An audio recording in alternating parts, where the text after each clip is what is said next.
Hi, welcome to my League of Legends video series in which I go through all the League of Legends lore and voice narrate all of the character bios and all of the stories and try to emulate the characters as best as I can, kind of become the characters in kind of like Audible style. Do a little like audio log for each character. So I'm going to start with Veigar, and at the end of the video, if you have any requests on who or suggestions on who I should do next, please let me know, and I'll take into consideration on who I should do next, and keeping conversation going. So anyway, I hope you enjoy. Love the lore myself, so this is for all of us who love the lore. Have a good day. Bye. Veigar, the tiny master of evil. For most of the people of Runeterra, Yordles are not typically something to be feared. Their fabled home of Bandle City is a mysterious and spiritual place, filled with odd trinkets and keepsakes gathered from across the material realm. While these curious creatures often leave to dwell among mortal races for a time, they generally return with fresh tales and new experiences to recount. And yet, sadly, there are some Yordles who lose their way. Among them is the sorcerer, Veigar. After the Great Darkin War left the world in ruin many centuries ago, the only light that seemed to shine on Valoran came from across the skies above. Scattered survivors looked to the heavens, and their renewed study of ancient celestial magic piqued Veigar's interest. Imagining himself already a master of these mystical arts, the Yordle joined an order of mages in the Noxie territories. Hoping to learn more of their craft, they did not think to question this eager newcomer, and he taught them to draw hope from the patterns created by the movement of the stars. But while many toiled to rebuild the world, others sought to conquer it. The brutal warlord Mordekaiser and his army swept across the lands, crushing and enslaving any of those who would oppose his rule. The mages of the order, unskilled in war, were of little value to this tyrant. Looming over them with his accursed battle plate, his keen eye fell upon Veigar, and Mordekaiser recognized the Yordle for what he truly was.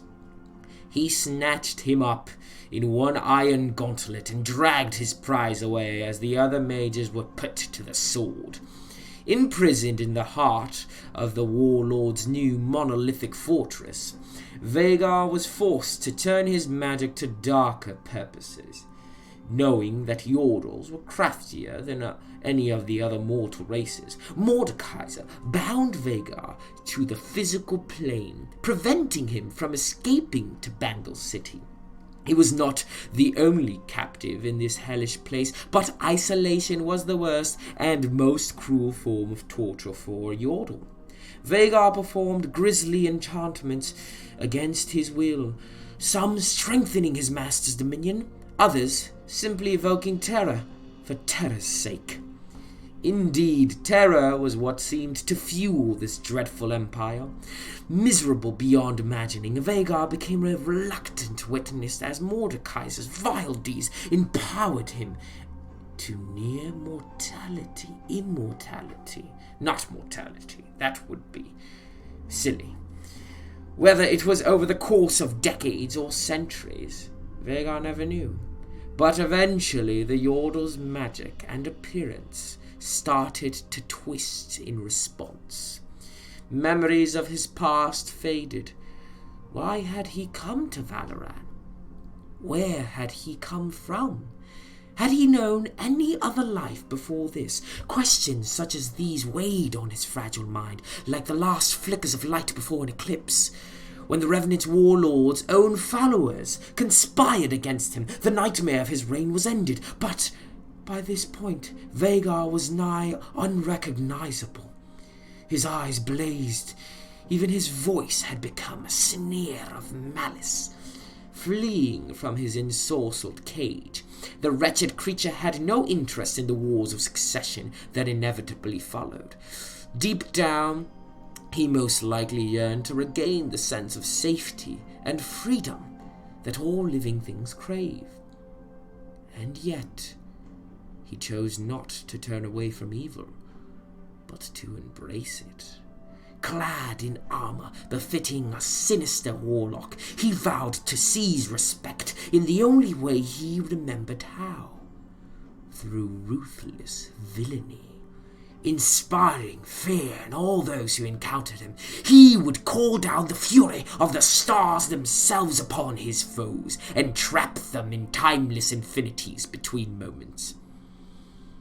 And yet, Veigar could not quite find the same success as his former captor.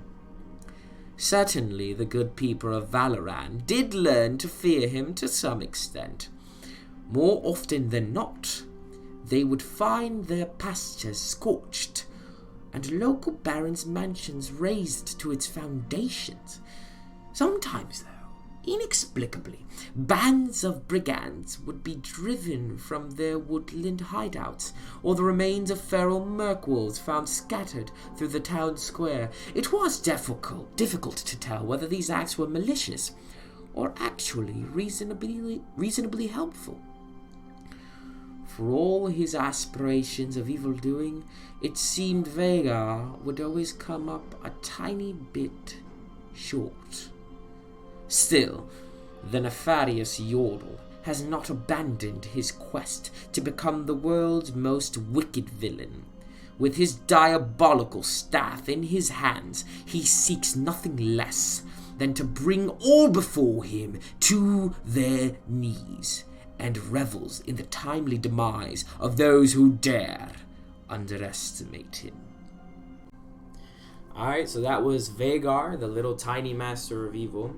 Let me know if you like and subscribe at the bottom of the page if you like the video, and let me know if you want to see more. I'm trying to get into voice acting, so I'll probably play a lot around with the voices. Each character has their own unique voice, so I'll come as closely as I can to them, and the narrators will probably change based on the region that they take place. But yeah, have a good day. Bye.